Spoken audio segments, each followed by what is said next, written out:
It is the final Panther Talk of the season. Anish Shroff, Jim Szoke, Eugene Robinson, and as always, the head coach of the Carolina Panthers, Dave Canales. First off, congratulations. I know the ending was tough, but the season brought so much hope and joy to the city, to the region, to Panther fans. The stadium was rocking on Sunday. It's been almost 48 hours since the game on Saturday. As you've had a chance to kind of digest it all, what's the feeling like here on Monday?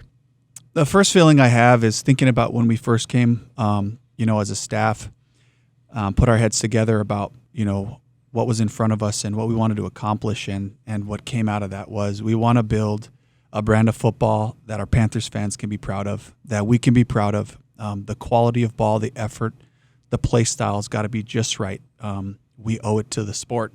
We owe it to the game, to the fans, everyone, to the players, to have that kind of pride, to put ourselves in a position to play for that first championship, and for the guys, the entire group, to come together and to put ourselves in this position right here. There's a lot of pride that comes with that. And then there's also, just as we're still living through Wild Card Weekend with one more game tonight, the excitement around these games, and all of them, except for the one last night, decided by 4 points or less, with the last possession being on the line, to know that we belong in these types of games, and to see just how critical every day is, the fundamentals and the details, and how tight the margins are in these games. But so the disappointment of coming so close and not being able to finish it, but at the same time building something that we are proud to be a part of and proud to build from. Anish mentioned about 48 hours. Is there any plays, and typically I'm thinking as a player, that you think in your head like, man, I wish we could have did this, I wish we could have did that, or do you even dwell, or have you moved on even past that? Oh, there's a bunch of them, and that's a weekly thing, and that's a part of the process. It's a part of having the courage to look at the truth, to be accountable to it all across the board. And, I don't want to sit here and start pulling up those plays, Eugene. Don't do it. Yeah. We had opportunities, and we made some plays, and the Rams, they made more. Namely, they made one more play. That was a beautiful throw, a beautiful catch by Colby Parkinson to get in there for that last touchdown. I got to give those guys a lot of credit. But, we just continue to take those things into consideration, and now we have a chance to regroup and to look at the big picture and try to find ways to help the Panthers win. We're talking about playing clean football. Do you look at your team and see how much they've grown? Absolutely. You're looking at the shift from year one to year two in terms of penalties and how much cleaner football we played this year. And it starts with great technique, because when you play with great fundamentals and technique, you're in a firm and strong position. You're owning your ground, and it keeps your hands clean, and it keeps a lot of those decisions out of play when you play those things well. But I saw that improvement, from a ball security standpoint. We didn't finish in the positive on the season. We were -2 in the turnover differential. But if I look across the group, for the guys that were handling the ball from a skill position standpoint, you think about the jet sweep fumble by Jimmy Horn, and Chuba got one punched out. And outside of that, we took care of the ball for the most part. And, Bryce taking opportunities and being aggressive. Interceptions happen, when you're trying and when you're going for it and competing. That stuff happens. But I felt collectively, even on the defensive side and special teams, getting the ball out, real improvement right there. We talk about the ball as being the most important factor, and we made huge strides there. We got to do better. We got to continue to flip that thing so we can be in the positive, and that'll be a really critical part of our success going into next season. When you get to the day after the season is locker clean out, and you're talking to a room full of players that many will continue here, some will be elsewhere, some may never play another football game today, beyond this weekend, I should say. So what's kind of your message to all those guys collectively when you're in that situation, saying your goodbyes at the end of the season? Appreciation for the work that goes into it. Nobody knows firsthand than our group, and what it takes, the attention to detail, the focus, the emotional, mental energy of facing adversity, of handling success, and then just the work that goes into being on the grass and going for it, and giving everything they have on Sundays. And just what an appreciation, for the entire group, from the athletic training standpoint to strength and conditioning, the coaches, certainly, the support staff, everybody just giving everything they have to try to find that competitive edge, and the players who ultimately go out there and play this beautiful physical game, but, the toll that it takes, and for guys to be able to, rehab their bodies and get themselves back to a point where they can compete at a high level. just what an amazing appreciation I have for that, and for all the sacrifices given.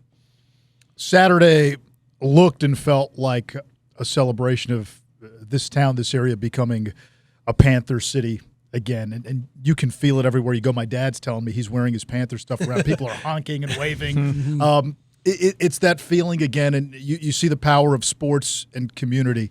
How have you personally felt that living in Charlotte? I believe it's a calling. I believe that we are called to excellence in whatever we do, and that's the biggest thing that you can do to represent a group, to represent ourselves, because it gives a sense of pride to the community, and to feel that outpouring and to feel the encouragement. And while we have high standards, we're trying to push to win all these games, and even coming off of last year, on a 5-win season, but to see the progress and the appreciation for what we're trying to build, and then this year to make it all the way to the wild card round, and to really go blow for blow in a game, and to feel that support, it means everything. It's the world to us, as we know. And I try to make sure, and as a coaching staff, we try to make sure that our players understand, like, yes, it is about football. Yes, it is about winning, but don't underestimate the impact of being kind in the community, of being available, of reaching out, and some of the things that especially Nicole Tepper does to bring the community together and to give back. And when you win, it makes it even more special, and so just trying to make sure that we all remember that we're a part of a bigger story here. And in the same vein, you've now raised the bar, and so now expectations change as well. How do you kind of wrap your head around, okay, now there's a good chance the Panthers probably will be picked to win the division next year? I love that. I love the expectations of it. I love the standards being elevated. You've probably heard some of our players. Derek was quoted, that we have a new standard. I absolutely love that, because it then gives me the ability to push the urgency, to push the prep in the off season. We come back in mid-April. Some of the guys may stay in town. We have a great plan for them. A lot of them will go to their homes in different places and train. And parting messages for me is like, we got to handle business and make sure you show back up in April ready to work. And you're not showing back up to get in shape at that point. This is your job, and we all have a job to do. We're all going to be all hands on deck working for that. But I love the urgency of it. I invite that for our group, because the expectation is every week when we play good ball and we do right and we nail the critical variables of how we win and what it takes to win, it requires that sense of urgency for all of us to be connected. Coach, everybody's always talking about playoff experience, pedigree, and all that stuff. How important was it for you guys to get that playoff experience? Because some of those guys have never even been in the playoffs, and to see how this bowl and just how different it was, that game was, how important was that? It was incredible. It was incredible to know that hard work pays off. Again, while we would have loved to have beat Tampa in that last game, we had a couple of opportunities even before that to put the shirts and hats on the verge of a win. We worked so hard throughout a season and played enough good football to be right there at the end, and then to just get the experience, to see what it feels like in Bank of America Stadium, and just asking the guys, JJ, who's been here forever, and faced, he's seen different playoff games in different scenarios, just the back and forth of that game. He can't remember a more electric moment, than that one, and he's been a part of some really big games. So it was really important to feel that, guys, this is what we're playing for. Win that first championship first. Win the division so you host a home game, because there's power in that, and it was certainly an advantage for us. So Ike Ekwonu, Charlotte kid, talk first about the person and the player, the tough injury. Also, probably makes you focus differently in some ways heading into the offseason with the draft and other ways of acquiring offensive line help, I would think. Absolutely. We have to take that into consideration, and we don't know exactly what the timeline would look like, but I'm betting on Icky doing all the work and grinding just like he does everything else. A super high character guy. And so we'll be counting on Icky to come back to us. But in general, we're always going to look for ways. First and foremost, how do you improve from one year to the next? Let's get healthy. Let's get our players that we're counting on to come back. You got Pat Jones, Icky. Let's get Rob for a full season. Rob Hunt. Let's start there. Let's develop the guys that got some exposure this year, some of the younger players, some of the newer players that came to us, and let's pour into those guys. And then let's challenge this roster, and that's something that Dan and I have talked about now going into this offseason as well. Is it is our job to challenge our current roster, either through free agency or the draft, to see where we can push, because competition is the heart and soul of it, and it drives everything, and it elevates the entire style of play from a group. because when you bring talent in there, everybody knows, okay, I got to take it up a notch. I got to pour in more. I got to invest more, and it just helps the whole environment. And then one more, of course, Jonathan Brooks, young running back, sat out this year getting healthier and rehabbing. Where is he kind of on that timetable right now as far as his progress? He is trending in the right direction, and we had a plan to not put him out there this year, after a second ACL injury, and to make sure that we give him the best chance to compete and to affect our roster and coming into this year. And he's flying around. He's big. He's beautiful looking. And, just the way that he's progressed and went about his work, Denny and the staff have done an incredible job of bringing him back on, the strength staff as well. He's one of the more powerful, explosive athletes that we have, and he's going to have an opportunity to compete to start for this team just like a lot of other guys.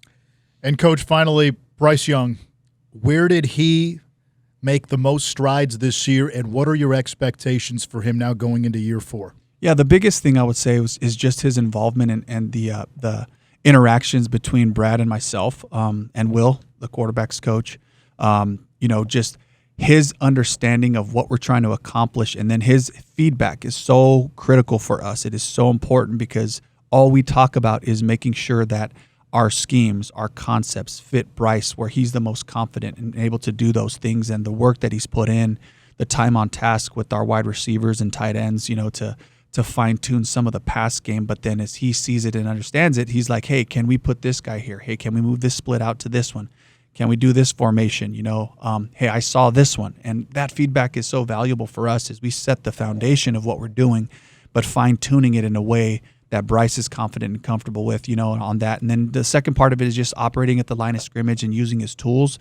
Joe Gilbert, our offensive line coach, heads up the pressures, and he and Bryce have done a great job of getting us to good solutions, whether it's on the perimeter, signals, or whether it's the protection adjustments. And we've had some really big plays come off of that. Those are some amazing areas that he's really taken strides this year. Dave Canales, head coach of the Carolina Panthers. What an amazing season, and been so fun for us to kind of follow from afar, and we appreciate your time as always. I think everybody in this city and this area is excited for what's to come. Well, I'm very excited too, and just really excited for 2026. And our goal is going to be the same thing: is can we become the best 2026 Panthers, building off of a foundation. But every year is a new year. Can we recommit? Those commitments are going to be powerful and take us where we want to go. All right, Dave Canales here on Panther Talk. We will talk with Coach again when 2026 fall-ish rolls around. We'll be back on the Carolina Panthers Radio Network.